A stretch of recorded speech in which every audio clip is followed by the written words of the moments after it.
I'm from New Orleans, take a walk through my city, see how we all. Ladies and gentlemen out there at TV Land, welcome back to another episode of Unkut Feelnz. As y'all know, y'all seen him here before. My main guy, Troy, got next. Y'all give it up for Troy, man. One of the up and coming comedians in the city. I love his comedy. Gotta go check this brother out. Now, I'll say this. We at Unkut Feelnz have been trying to get this brother here for the longest time. I'm talking about from the very beginning. And we finally got him. Y'all give it up for one of the biggest influencers. He don't like being called these titles. Activists, influencers, a person who gives us receipts, who tells us when we should go vote, all that is appreciated by me. Y'all give it up for Reggie Art, aka Reggie Ford, aka Reggie Art. Yay! Appreciate that. Pleasure to have you, brother. Thank you. So, I want to get started by just kind of starting light, if you don't mind. All right. What high school did you graduate from? I graduated from Frederick Douglass, 1997. So it was called Frederick Douglass when you graduated? Yeah, but it was Nichols when I first attended. What part of the city did you grow up in? The part of the city I grew up in, well, early on was Uptown. Early on was Uptown, so it was more than one part Oh yeah. of New Orleans you grew up in. I lived Uptown, Algiers Point, in the Ninth Ward. And I went to 9 different public schools. 9 different, hold up, we're not just gonna go let this get by us. 9 different public schools. I didn't know we had that many public schools. Right? So elaborate on the 9 different public schools and why you had to go to 9 of them. I can still list all 9 of them. I probably can. Yeah. All right. When we lived Uptown, I went to Bowie. It's right off Magazine between Chopper Toolers, probably about 4 blocks off of Napoleon. Okay. I went to McDonough number 7.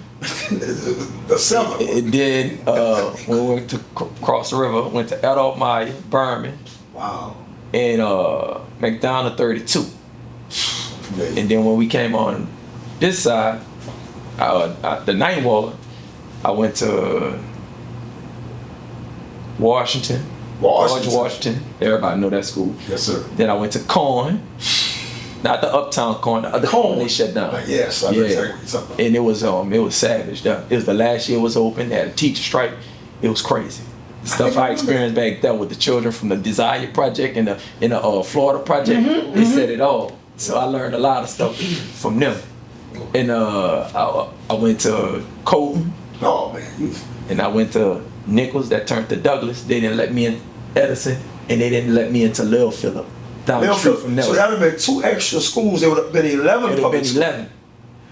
Okay, you are true New Orleans, brother. You are the definition of the poster child when they said, I'm from all over New Orleans. You really are that guy. Yeah. And I used to get annoyed when I hear people say that, but to give an in-depth definition of being raised and coming up through all these different parts of New Orleans on both sides of the bridge, you are true New Orleans. Oh yeah. So as you can see, I'm trying to start light.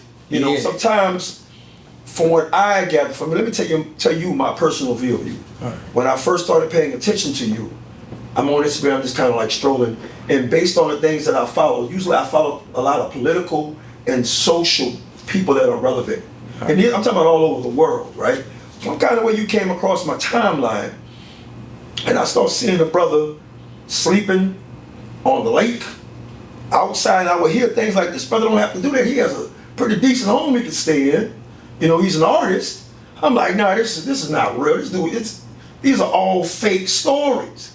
Then I consistently saw you. And for a second, I'm like, nah, that brother is homeless. Clearly he's homeless, sleeping out there. Then after a while, I'm like, you know what? After listening to you talk, listening to Brother Sage, and kind of getting connected to people that's familiar with you, I'm like, oh, this brother's the real deal.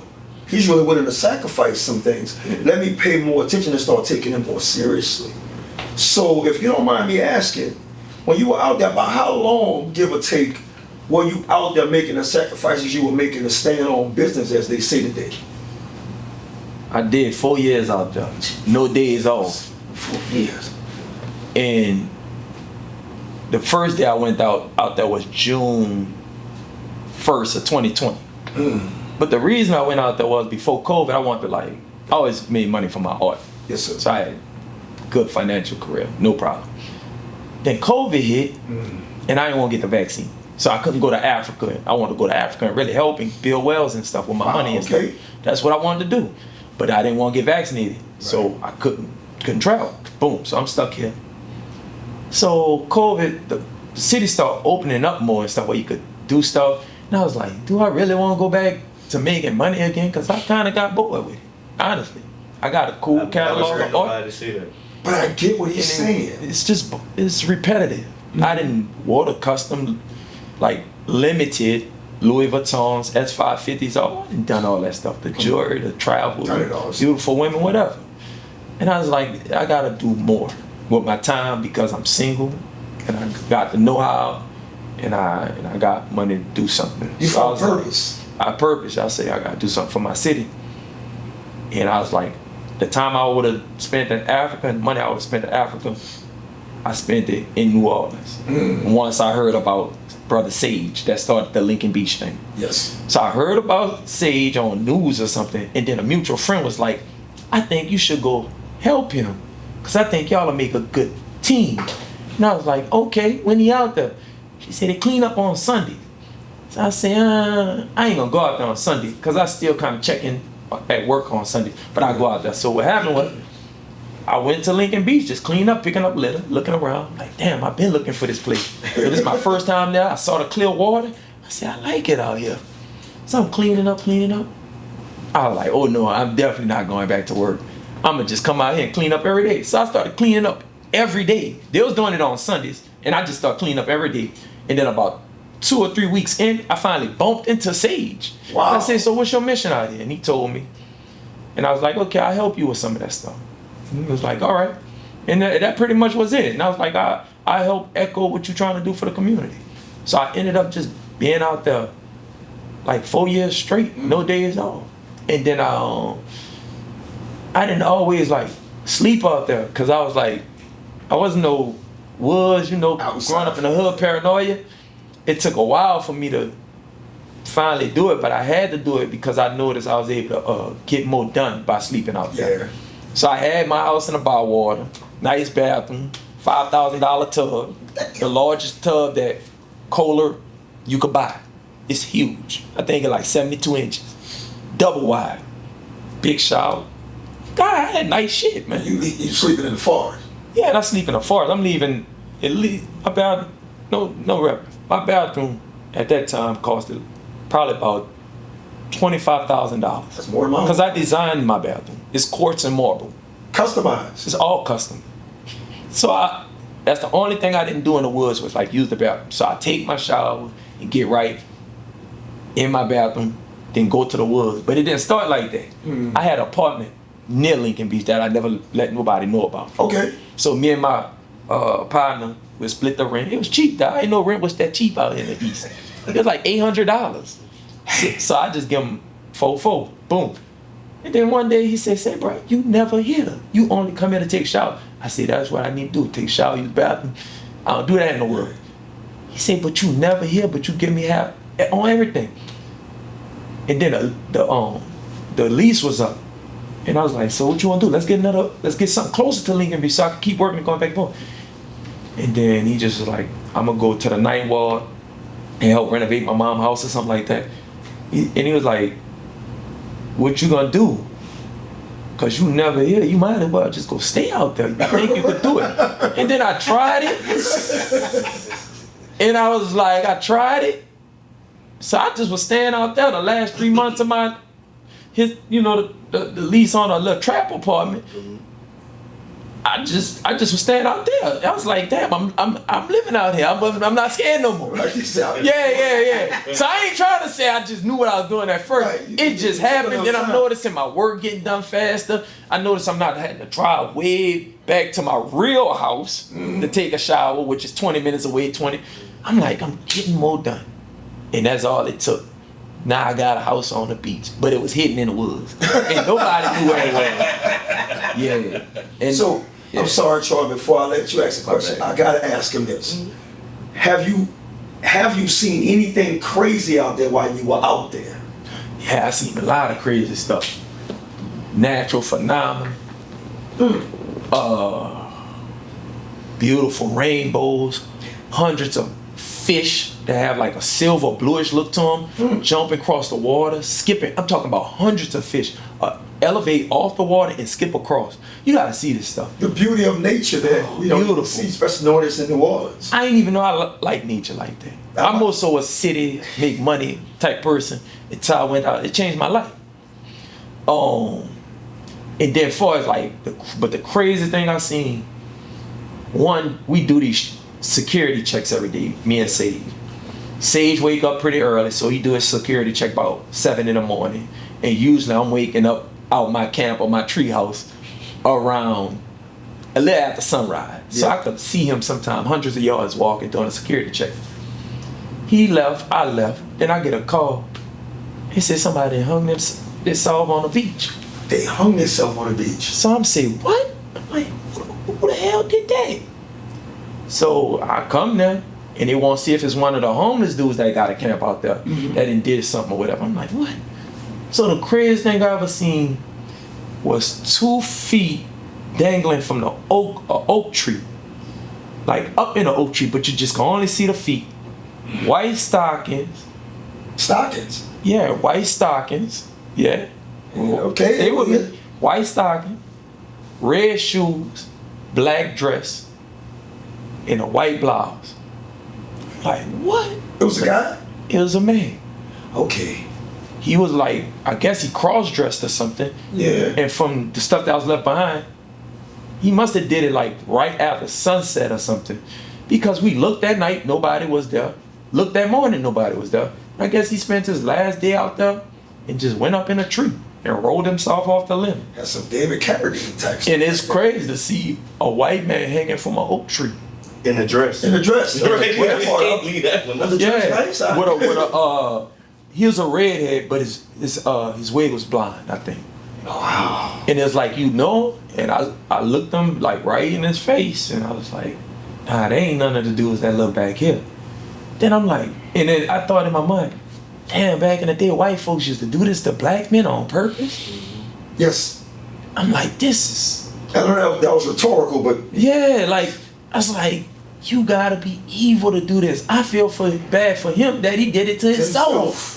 Because you're a decent human being. And I'm like, this something y'all picnic around and looked at? But I had to do that because it was my responsibility of being out there to know what's what. They thought it was like a homicide or whatever, but after they went through it or whatever, they figured out it was a suicide. And I know it wasn't no homicide because I slept in a tree the night before, 70 yards from the tree he did that in. So if anybody did that to that dude, I would have heard it because I could hear everything at night when I'm elevated above the ground. You're a light sleeper? Yes. Okay. And I'm out there to make sure Lincoln Beach at night, all the lovers like to come out there. And they get, that's a nice way of all the lovers. Oh, you made it sound romantic. Oh, they get it in out there at night. Not no more. Use condoms everywhere. Matter of fact, we never walked into none. Wow. Cause I'm responsible for sanitation and cleanup. Yes, you are. It was raw dog, it must be. I never thought about that. We never walked into no condoms. So you know what it is? Oh, except for one time. Okay. Somebody used my camera. I was pissed off. I came back there.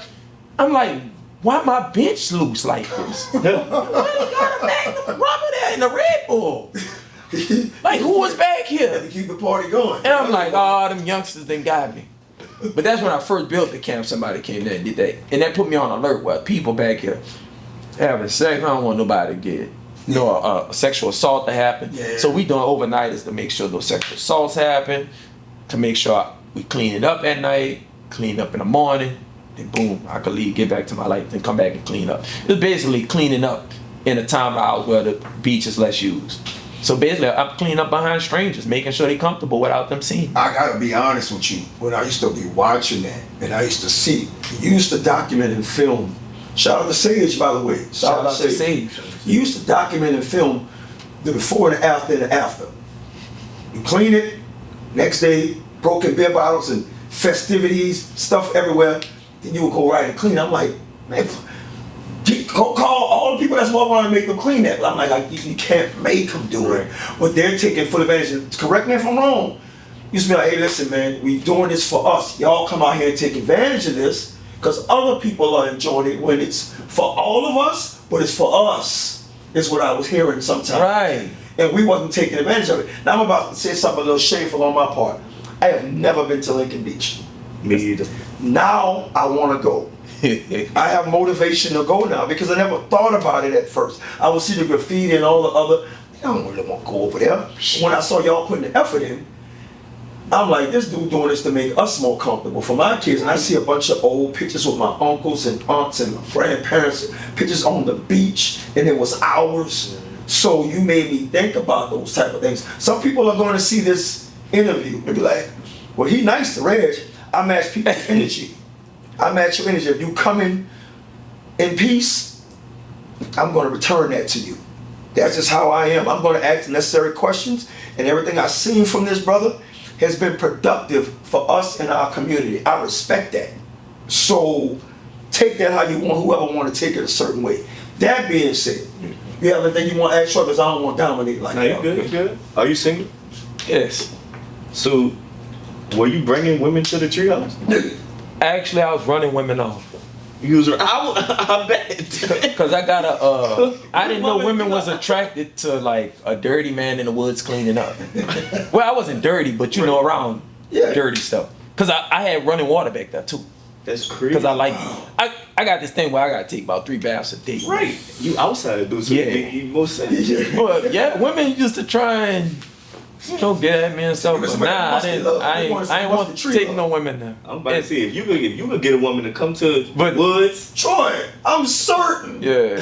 You can get. But I didn't know that was a thing until women start inboxing me, asking to do certain things to me on the beach. Yeah, I didn't know that. See, won't play Tarzan and Jane? Whoa, what does that mean? Oh Lord! And then they had a group of people that came to the beach, like younger black people. They had these sets of tents, and they used to have these smoke outs and do shrooms and stuff. I don't drink or smoke or nothing. I'm a square, but they used to get it in and then get it in. Say get it in and then But they ain't never do no work. They ain't never do no work. They ain't never clean up. I've heard this said about you once, and I believe it. You were somewhere and a fire took place in the house. And I'm just reading the comments, you reporting live on the scene, and somebody say, man, y'all not catching on yet? What are you talking about?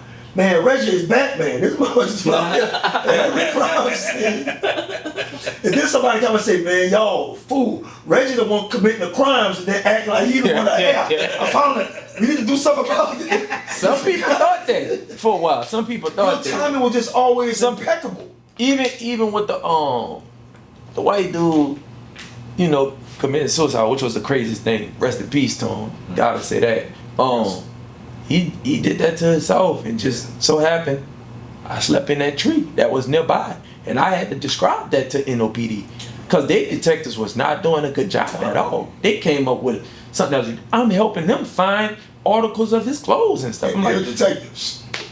I love NOPD. Yeah. They're necessary. But for that, man, 50 police was out there. 50 police. 50, and all the top detectives. That's the most people I've seen at a crime scene other than a terrorist attack. White dude in the dress. Right. Speaking of a terrorist attack, but not necessarily, there was also a video of you, some people thought you were checking a police officer about some stuff with a terrorist situation happened. Right? Okay. And people would mix opinions. What I want you to do without me saying too much about it is clarify what happened in that situation to make you have to go check that security guard about what was going on. Okay, that situation. And I blurred his face out. Because this is not me to embarrass nobody. First off, I predicted something was going to happen. 24 hours before the terrorist attack. Word. Oh yeah, I still got the post and everything. I had the circle, and I had a graphic of a circle around Canal Street in that first 6 blocks. It's a circle, right? I say this is the circle of death. That's my feeling. The day before that terrorist attack, I tried to come into the quarters. I said the energy not right. And I'm driving around, and normally when my mindset to go to my job and make my money, I do it. I said, I ain't going in there. Something ain't right. And I went ride to St. Louis #1, Marie Laveau, and now she chilling. I'm connected to the ancestors. I said, I need to go jump this wall and go talk to him. Because I usually jump the wall and walk through the graveyard at night at St. Louis #1. I see something in the air. I said, man, what y'all telling me? I'm driving. Cemetery to my right. I'm headed towards the Superdome. And that night I made the post. I say, this is the circle of death. Something gonna happen that's gonna embarrass the city on a national level. And it happened. My post still up. So after experiencing that and not really saving the people like I was supposed to do, I went home and went to sleep. That's the first New Year's I didn't celebrate in a French Quarter since 1998. I took the New Year's off because I knew it was gonna happen. You said something. Yes, the first one I took off since 1998. And then I got the call. A terrorist attack happened. Reggie, get over there. And I got over there. And it was bad. And I was like, damn. So I have guilt for that. That's why with that, when he left us vulnerable and left the gates ajar, okay, I'm not gonna let that happen again. I got you. That makes perfect sense, because just listening to you speak, and when you, like you said, you connected with the ancestors, it's like you knew. Maybe you consider, I don't want to say that the people gonna act like I'm crazy, but when it happens, now you feel like I got to carry it. But if maybe if I would say something, maybe it wouldn't have changed anything. Maybe it would. Maybe it wouldn't have. But like you said with that situation, like I gotta address this because I let the first one slide. That was tragic. Yeah. Right? Some people didn't make it home. But I have to commend you for that, brother, because like I said, a lot of things that I see you tolerate, even if it's on social media. As old as I'm getting, and I pray for more patience and more tolerance. I'm not there yet. I realize I'm a lot further than I was. Yeah. But I am not there yet. So when I see things that I feel like I know a little something about that I feel like it's not true, but someone will say something or post something just to try to discredit you. Yeah, discredit me, be contrary, a devil's advocate. Man, I done predicted so much stuff, bro. It's documented, bro.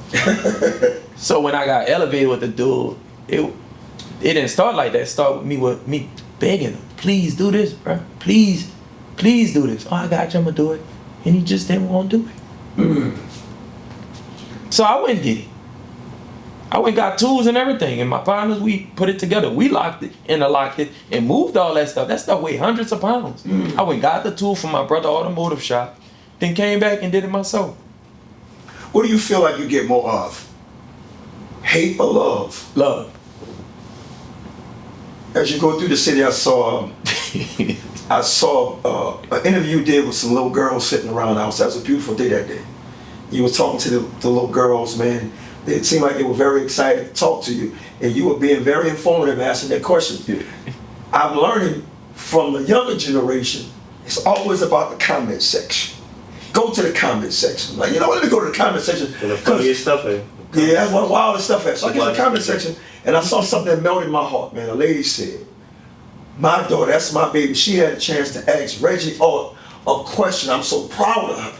Now, how does that make you feel, knowing that people revere you in that way just for their kid to be able to ask you a question, whatever that question might have been? It was a sweet and adorable question. Yeah. But I know some things stick out to you in that interview. But how does that make you feel, knowing that people like, we support this brother and we like being in his presence? Yeah, that was Culture. Yeah. A nice young lady. Brittany is a teacher over there. Was popping over. She had that. And she's like, the kids won't talk to you. I said, the kids know me? I said, how the kids know me? Because I am no kid. And I don't be around kids. And I don't want to portray myself as kid friendly. Right, So I don't really joke, and kids is in children's places. There you go. You feel me? It's real. You know, so I was like, damn, the kids know me? I was like, all right, cool. Whatever question they want, I'm going to answer. And them children really knew me. And it was like, yeah, my mama watch your Instagram, so I know you now. I said, and then what I found out is all the parents be at home watching my Instagram. Yeah. And they got couples that be watching my Instagram too. I ain't know that. So the little children know me now. So they want to interview the people that their parents paying attention to. See, I can appreciate and respect So that. I love that. I'm gonna have to throw you a curveball right quick. All right. It's up to you to answer or insert names. The people that I see that try to contradict you is be adversaries. Yeah. I'll throw one name out there. Jabari. What's your relationship like now, right now? Non-existent. Non-existent. I don't know that brother in real life. He's never shook my hand. Mm-hmm. You know, I've seen him in the council chambers before. He didn't see me. You know, I get in other places. But he was sent to discredit me. My first interactions with him was, I'm going live during campaign season. And all of a sudden he said, I want to debate you. Mm-hmm. I said, good. I've been waiting for somebody to debate me for about 3 years. I give you that, man. You always say we can go live in front of people, which makes sense to me.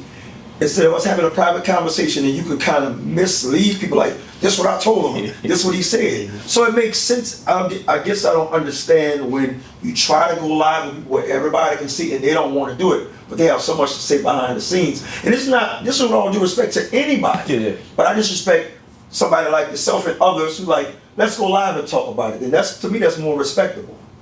I'm the most respectful when I go live. I'm not gonna cuss. I'm not gonna call you the N-word. Mm-hmm. We gonna figure it out. I'll let you get shots off, cause we on the internet. We on the internet. I think I never like met you in prison before. I think my first time seeing you was I think you went on live with SHADDY. Yeah, SHADDY. Yeah. And you saw how that ended. I really didn't. Oh, you didn't see that? How did it? I'm glad you brought that up, Troy. Because, you know, SHADDY is a staple here, and we love SHADDY. SHADDY is one of our favorite comedians. Yeah. So socially, it might be a different interaction. Please proceed, brother. So I'm gonna get back to the SHADDY thing. Mm-hmm. So with the Jabari thing, he came on live and said he wanted to beat me. I never met that brother in his life. And I put him in a trick bag. Because it's my platform and it's my topic. So I know everything about it. I'm not gonna debate you on your topic. So we start talking about Michelle Woodfall. Okay. And why she got fired. He tried to say she wasn't credentialed enough. I already knew before it became public, a year before it became public, that she got fired because she didn't want to discipline Vappy. I mean, because she disciplined Vappy. Yes, sir. And Latoya didn't want her to discipline Vappy. Mm-hmm. But if she wouldn't have did it, she would have got in trouble. Yes. So she like, this is my career. In all place, like, I can't risk it. So when it came to her becoming superintendent, she just didn't get it. And then she was told she wasn't getting it. Right there with Vappy sitting in a room. And he laughing. This is a federal case. Mm-hmm. This is in federal documents. You could read this now. But when I said it, people thought I was making something up. Now I didn't know the details of it. Yes. But I could read the room and knew what happened.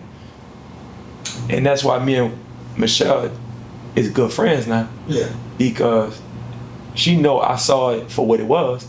And then once I look at the documents and stuff, I'm like, damn, it's confirmed in the documents.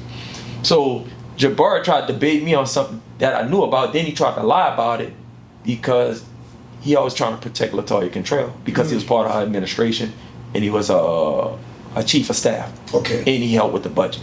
So I don't know Jabbar in real life. He was sent by politicians during the election to discredit me, so less people could find me credible and less people vote for Helena. It just was all a trick, so he could divert votes or whatever. Okay. Yeah. And for like me and SHADDY, it's just political stuff, right? He's just debating us about what's good for the black community and stuff. And I've been on SHADDY. I respect him as a comedian. I think he's the funniest New Orleans themed comedian for us. Caption New Orleans stuff or whatever. Kind of like some people stage, some people comedic actor, some people improv. Comics, yes. You know what I'm saying? So to me, my boy Jude the GOAT. All right. Mario I go P. way back. Shout out to Rude Jude. I go way back, Jude. Mario the Truth. Love Mario Kami. Yeah. SHADDY. That dude really was. Yeah. So we was debating about the political things or whatever, you know, and then he kept going back and forth and back and forth. I think he got frustrated with me, and I think at the end of the thing called me a derogatory name. And then later, you know, he apologized for it or whatever. I guess he heated a moment or whatever, but I was like highly disappointed. Like, bro, really? Yeah. So I go live and some people go live, but like, keep your composure, bro. Yeah. Yeah. Yeah. And that's, to me, that's unlike SHADDY. However, when I see SHADDY in a comedic environment, is where he's most comfortable. So when you understand what I'm saying? Like when you get to be who you are, right. Funny. I'm not familiar with SHADDY in a political, social situation. Yeah. I will say this: SHADDY made a statement once before I met him that I didn't like it and disappointed. He said, "I'd rather it be somebody who look like me that screws me than somebody who don't look like me." I'm like, to me, that's nonsensical, because if somebody looks like me that screws me, it hurts more, because you family. You shanked me and you look just like me. Yeah. We're facing the enemy. We head towards him and I'm getting hit in the side. Yeah. What the fuck? It's family. We look alike. So I'm the opposite on that. And I respect his opinion, but I don't know if it was an informed opinion at that time, or it was just content. I'm not sure. But I just disagreed with that. Then we met, one of the coolest brothers I ever met. Cool as a motherfucker. Right. And like, one thing I can say, me and him would always go live. That last live we had during the campaign, where he used that word when describing me, it had to be like our 6th live. We had personal conversation. Like, I know him.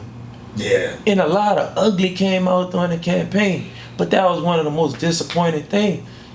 Cause this dude light years ahead of me, book smart. I'm dyslexic. I ain't learned how to read till I was in the 9th grade. Wow. Okay. I'm not supposed to be knowing this stuff. Y'all the scholars. Yes, sir. I was the athletic, physical type person. Yeah. You feel me? Yeah. Just so happened I knew how to draw. That saved my life. So he's smart. This dude really book smart. So we be exchanging information, and it seemed like it just wasn't landing or registering or something. I don't know what happened. And that did just went left, man. I don't know what happened. But I respect him. He said he apologized, you feel me? Yeah. So I respected that, and I think he could do some great things. But saying you rather fail under black leadership than succeed under a white mayor, that's not gonna work for our community. And your voice is powerful, brother. Your voice is powerful, brother. Yeah. That's not gonna work for us as a whole. Real influence. Now I gotta address the elephant in the room. I've been saving it, Troy. But me and SHADDY cool. For sure. I'm glad you put that in there. We cool. Now that being said, we're supposed to have you on here with another guest. And for whatever reason, that other guest didn't show. That other guest was Byron Cole. We had everything on schedule for y'all to be here at the same time. I understand, ladies and gentlemen, that's against the laws of physics for those two guys to be in one place at the same time. It didn't work out. If you don't mind me saying, I was like, man, what's the problem y'all have with each other? You said, I don't have a problem with Byron. Byron has a problem with me. Yeah. Would you want to elaborate on why you think that is, or maybe not? What I can say is, I didn't know him. He made me know him. Yes. Now, I didn't realize me and him crossed paths before in the past until I went over some video footage. I always document stuff a lot. Yes, sir. And I was like, oh, this the same dude that had the dreads that went head to head with David Duke. We were side by side running David Duke out of New Orleans. Yes, sir. Me and him fought side by side against white supremacy together. Come on. Just about 5 black men in the Popperfield number white folks. So it's about 5 black men. We got a small crew. David Duke got bodyguards. Come on. That snipers on the roof. Anybody would make one wrong. But Byron went head to head with David Duke.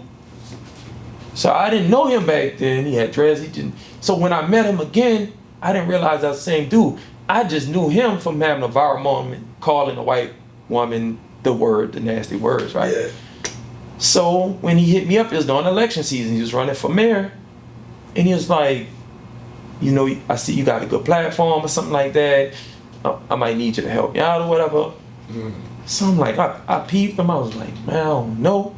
But for the community, I roll these dice with the brother. So I told my girl, I said, look, I'm about to go over there. But I'm gonna be there of service to him. I ain't gonna get into none of my personal life with him because he might use it against me later on. But I'm gonna see what he want me to do for him. And that's how we met. When he was running for mayor and he asked me to come to his house. And then he just asked me certain things and I asked him like, say bro, if I'm gonna help you and be seen with you publicly, what's up with you and women? Why did you cuss that woman out like that? Nah, man, I don't talk to women like that. I just saw you. I said, Is this AI ain't out yet? I was like, hold on, bro. Before I go in your house, bro, what's up with you and women? Why you was talking to her like that? Because I don't be around that type of stuff. He just who you rock with? He was like, I did that because she a white woman. I don't do that to black women. It's like, I don't know, bro. I don't think you should be doing that because eventually you're gonna do it to a black woman or something. And it's like, nah, man. Huh? I didn't even know he was already done it to a black woman before. He had me confused. Like, he had me feeling bad that I kind of like questioned him on, not checked him, but questioned him like, what's up with you with talking to women? So he's mad at boy, laid it out small. No, come on, man. And upstairs, we chilling. We talk about politics. I said, all right. He said, yeah, man, I've been peeping your platform. You got this amount of followers. I'm like, nigga, I ain't know how many followers I got. Yeah, you got 16. I got 16.5. I got about 500 more than you. Like, bro, we gonna talk about politics. I couldn't believe a grown man was talking about numbers and Instagram in that way. Yeah.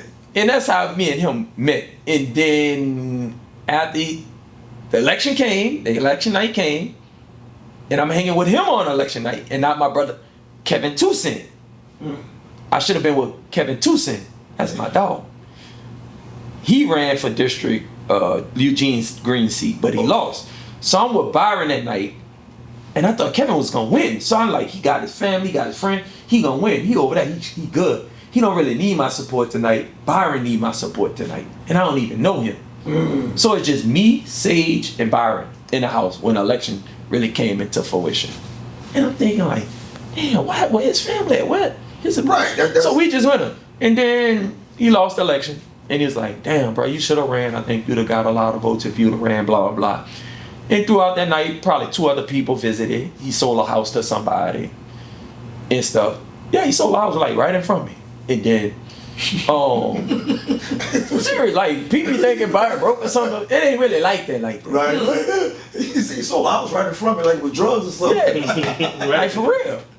I ain't know, I usually see that happen somewhere else. Right. Yeah. But yeah, right. That makes sense. So, boom, the election happened. He lost, and then that was it. I was like, okay, I probably gonna hear from him on a positive tip later on. The next thing you know, he's like, I ain't 10 Wall Buck. I ain't Reggie fucking hard. I ain't a grant activist. No, it's this thing where you send money. Not grant activist. He called it a GoFundMe. I'm not a GoFundMe activist. I'm like, bro, I ain't never had a GoFundMe. I called him up. I said, bro, why you talking about me like that online? I don't have no GoFundMe. I don't get money for GoFundMe and stuff. And that's what it happened. And then I was like, and then all my people called me. I was like, man, who this dude is saying your name? Like, I'm not trying to portray myself as no tough guy. But ain't nobody ever played with me like that. Yeah. Like that. And I told him, just fall back. Let me see what this is. Then I realized he just funny. He's not gonna beat me up. He's not a physical threat. Yeah. Everybody stand down. If he ever cuss me out from sun up to sundown, nobody say nothing. Nobody leave no comments. Everybody just fall back. And I've heard you say plenty of times, go follow him, go support him. Yeah. Byron Cole is necessary. And you know, you get a lot of pushback for that. Yeah. A lot of people you get a lot of pushback for. Some would say, is he really necessary based on his antics Because sometimes my whole point is this, that was rhetorical. My whole point is this, when we had an interview once before, when you make it about you, your message gets lost and you making it about you. You have to make critiques and adjustments if you truly are for the people. That's just something that I believe. Yeah. If you truly are about your people, you're gonna make the necessary adjustments. You're gonna make the sacrifices for the greater good. And when I don't see that, you make me, this is the nicest way I could put it, you make me start to question your intentions. Are they genuine? So I tend to gravitate more towards people that, even if Reggie is fooling the hell out of me, he's doing a damn good job. Thanks. Because when I see you out there doing the work, when I see you at City Hall, when I see you at board meetings saying, man, y'all need to come out here, it's not enough of us here, it sets an impression on me. That causes me to pay attention. Yeah. So I appreciate you doing that type of stuff. Even if you're just acting, I think he's genuine, and that's why I support a brother like that.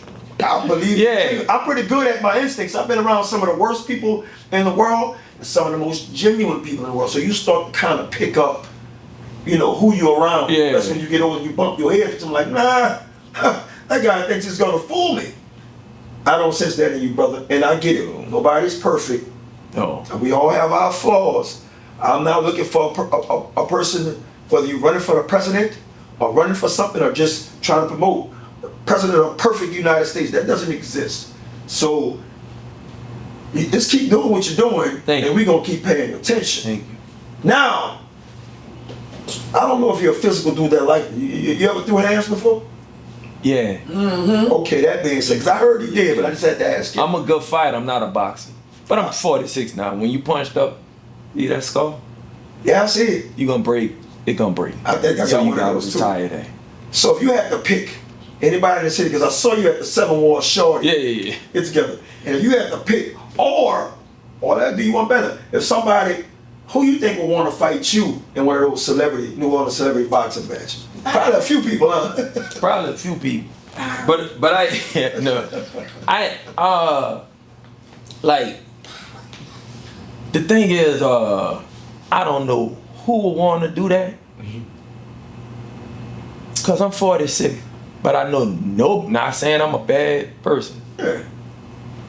In my 20s and 30s, I'd have fought anybody who wanted to fight me long as their hands wasn't registered. Cause my hands not registered. Makes sense. And we could have chopped each other up. So why would somebody even be thinking about physically wanting to even celebrity box me at 46? Know what the challenge I would want to challenge somebody physically in? Let's go find a park and let's do a sun up to sundown cleanup. That's more impactful in our city. And we're gonna see who's physically able to do that. Makes sense. Now, you made a statement to me one time. If brother Byron was here, you had one question for him. Yeah. That's one question. If Byron would have showed up today, like he was scheduled to last week and this week, and our time didn't show up. He didn't show up. What question would you have posed to Byron if he was here?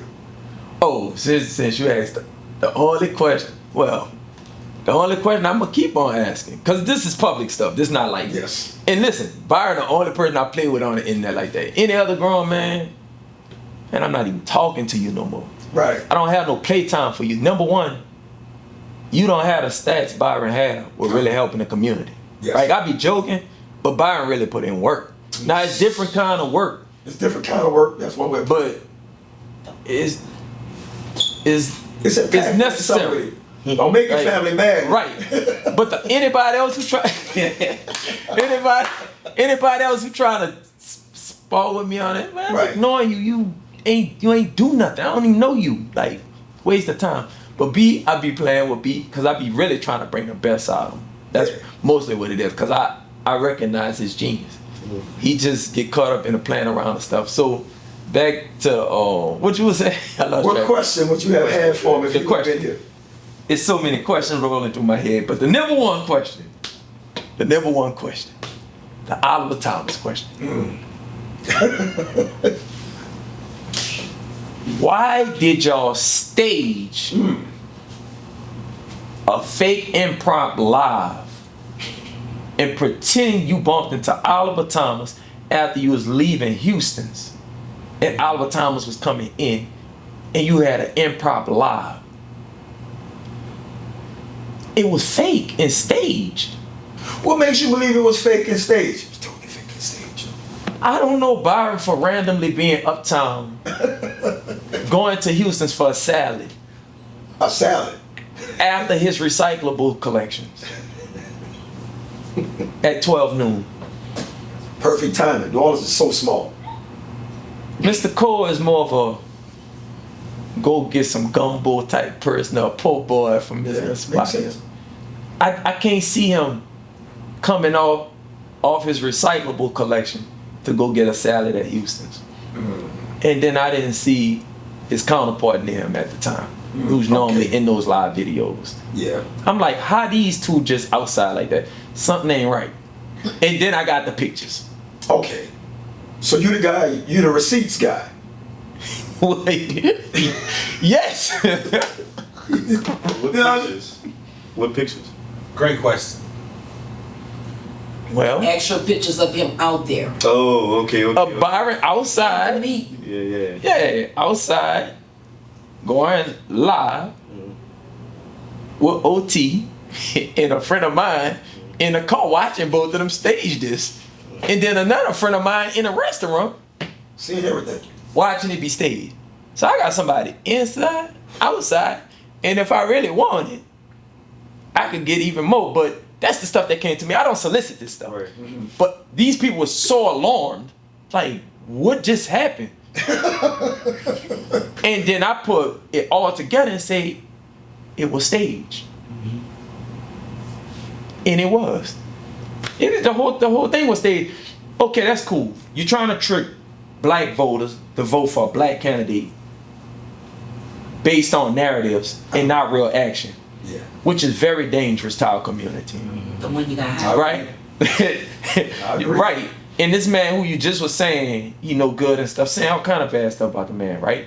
That don't have nothing to do with legislation, right? I try and keep everything public record. I don't care about your personal life. Yeah. But you staged it, but the part I personally didn't like, and I rarely feel like I don't like stuff when they put it on the ancestors and they dead relatives. They put their interactions and their agreement of what they gonna do for black people. They put that on the ancestors and they dead kinfolk. If you gonna swear something that you know you made up on an ancestor, if you gonna use these words, these are powerful words. You're gonna use that to convince your audience that you're doing something righteous. What type of dirt you gonna do behind the scenes? Like, that's a play on black emotions. You know, oh, my dead mom, and I swear for God, I would never. Those usually the biggest lies. That's just from my personal experience when people say that. Because I wouldn't want to take a chance on my youngest child. Why would you take that unnecessary risk when you say these type of things? But people, we're willing to go forward. They know we can relate to that. Those are little trigger buttons to get our attention, to make our attendance go up. I get it. I'm just not willing to go that far with a lie. I ain't being horrible lie. So when you ask me, what would the question be? Why you try to lie to the public? Give them the truth and let them make a decision based on the truth. That's what I do in my real life. Even if I'm dating a woman, I'm gonna tell them my truth and let them make a decision. That's integrity. Yeah. That's it. And you know what's kind of funny to me? Yeah? You and I had a couple off-camera conversations, and I found out we both part of the blurred community. That's black nerds, for those who don't know what that is. Yeah. We comic book dudes, right? Yeah. So now the more I'm talking about this with you and so many other people, but Byron is like the Joker to your Batman to me now. Favorite you see what I'm saying? Oh yeah. He told me to my face. And it's recorded. This is recorded. This is public information, right? This ain't no secret stuff, no chatty patty. This stuff he publicly said. I tried to destroy you. Wow. This is motivation. Even my friend wanted to keep following your platform when I told him, stop messing with you. But he was like, you a leader, man, and you need to recognize that. I said, I'm not no leader. I'm an example of what a black man could do when he put his mind to it. I'm not trying to lead nobody nothing. I'm trying to get black people to exercise their free will that God gave them and tap in. I respect that. What's your favorite comic book to read? I haven't. I see Black Panther. My favorite comic book version probably would be Batman, because he don't have no superpowers. He kind of winning off of gadgets and intelligence. You're not gonna beat the allegations, brother. They gonna really think you Batman for the new Batman. Yeah. So, and let me speak on Batman for a second for my comic book followers that's watching. Batman is a superhero. Some say he's not because he's human. That's what makes him more of a superhero, because he whips meta-humans. That's like you fighting a dude on steroids and whipping their butt. That doesn't make you super. That was just my own little, I had to get that part out because I'm tired of people disrespecting Batman. So it's Batman now. But when I was younger, I got a rare condition called CIRS. It's a chronic inflammatory disorder that attack my muscles and all type of stuff, right? Hormones, whatever, a lot of stuff. CIRS. I got it from breathing in mold. It kind of disrupted my hormone. So I'm not physically strong as I used to be, but before then, my favorite character was Wolverine. He could heal fast, and he nice with them hands. Yeah, when he go berserker mode is around. Yeah, and he liked to get ripped up. That's what I was into. But nah, I like Batman. I'm frail and I'm 46. So, okay, because I was going to ask you, usually I try to customize before we start wrapping it up. I try to customize when I'm talking to the person being interviewed, what type of questions I ask. Yeah. And since we're part of the blurred community, once again, that's Black nerd Straight community, up. right? If you had to choose one superhero's power, what would it be and why? Good question. One super. I choose Wolverine power. Just You're right. regenerative. Yeah, I'm cool with that. What about you, Troy? Don't make you think about that. I should have told him Nah, this. it's really quick. Teleportation, because I don't have a car. I'll be anywhere. But that could turn to some, you just popping into people's apartment that you. That's if I was that type of person. I'm not that type of person.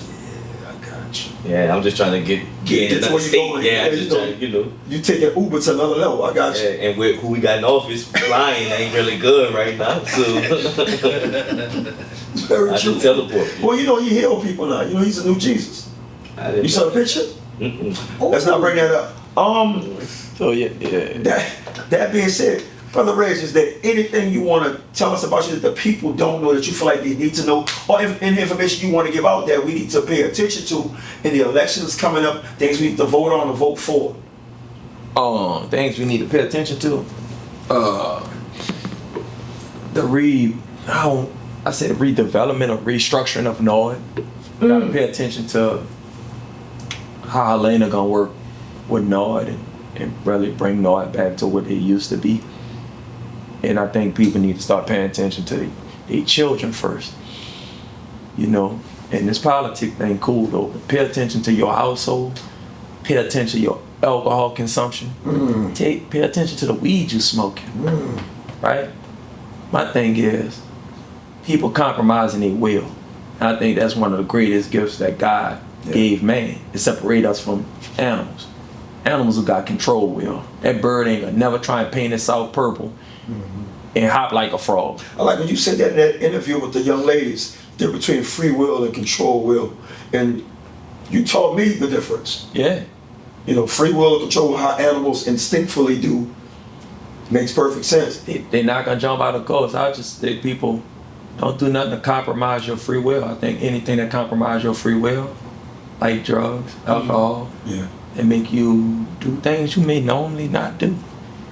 It might be demonic if it's separating you from the gift that God gave you. So tap into your will and do something in your household and with your family, and hopefully you can come out and do something in the community. Because I'm just a regular person. Now I'm gonna give you a little pushback. Yeah, go ahead. You said to get NORD back to what it potentially should be or how it used to be, right? Yeah. What does that look like for you? How did they used to be, in your opinion, that was? When Mark Morial came into office, something called the Gumbo Coalition. Okay. He put money into the NORD parks. Mark Morial program saved my life. I was on probation. I was a part of the young juveniles that made them implement curfews.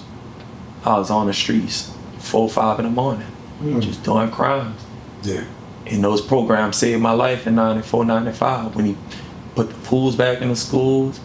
I mean, put the pools in the parks, renovated some pools, renovated the gyms and put programming in there. It just really saved my life. And I think we could do that through the parks. The school system shot. But if the parents acting right and keeping their kids involved in the parks, you know, I think we could lower juvenile crime like that. So you just said a couple things that make sense. You involve the parents, schools, community with North. That makes sense. Yeah. Let me say this in case y'all didn't know. I'm a North employee also. Oh, right? okay.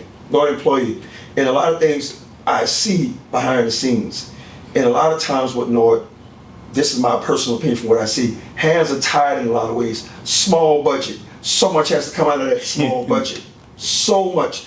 Payroll, repair, renovations. So when somebody say, this is going on at this park and this is broken. Well, baby, children and parents are coming in. Well, baby, why didn't you stop your kid from jumping that fence to break that water fountain that we just fixed? Now we got to go back into the budget.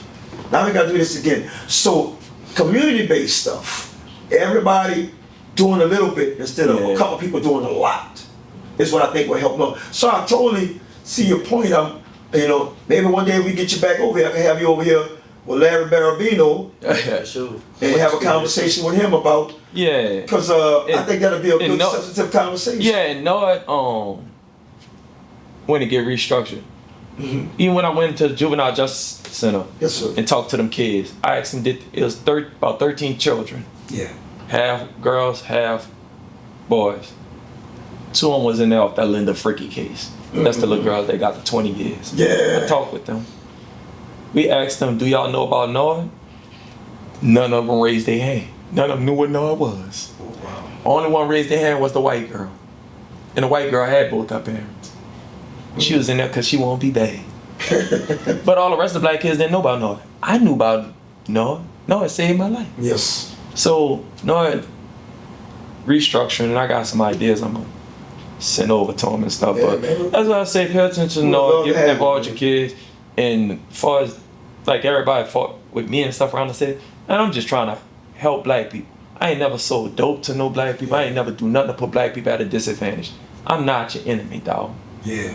Get in the community, help somebody. Quit trying to critique what I'm doing. And if you want to challenge me physically, let's go physically clean up something. From sun up to sundown. And we'll see who lasts. All right, I'm not going to do it from sun up to sundown, but I'm going to come out there with you. Come out there with you like, I got next. Yeah. But you're not trying to challenge me. No. I just want to help the community. Oh, yeah. He damn sure ain't going to sleep in the woods. For sure. Yeah. He's not going to sleep in the woods. Not sleeping in the woods. Oh, yeah. I see That sun start going down. Yeah. I'm out, Ray. Yeah, mosquitoes be biting when the sun sets. They're savages. Those mosquitoes are savages, man. That's why I don't like sleeping outside. I love the outdoors. When the sun starts going down in New Orleans summer in the South period, those striped mosquitoes. That's striped ones. That's like Super Saiyan different mosquitoes. I'm not doing that. Yeah. So that being said, you got something you want to add? Because That's really it. That's it? Something? Man, look, I appreciate Brother Reggie Ford coming through here. We've been trying to get him on here for the longest. Hopefully, we'll see him more often. If y'all got any questions, leave them in the comment section. Another episode of Unkut Feelnz. Hopefully, we gave y'all something y'all looking for. If y'all want more, we'll get them back and we'll do more. Y'all give it up.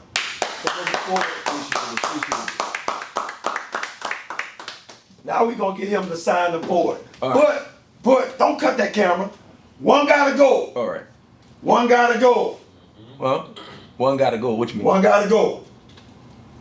Gumbo, red beans, po' boys, crawfish. Red beans. See, I ain't tripping. I'm red beaned out. Red beans. Every Monday, I feel like it's prison food at this point, no matter how good it is. There's no wrong answer when I do one gotta go. I have a million of them. I have music ones, music producer, comedians, I have all that. But when you from New Orleans, we're gonna do a comic book one another time. So we're gonna get Brother Reggie to sign the board.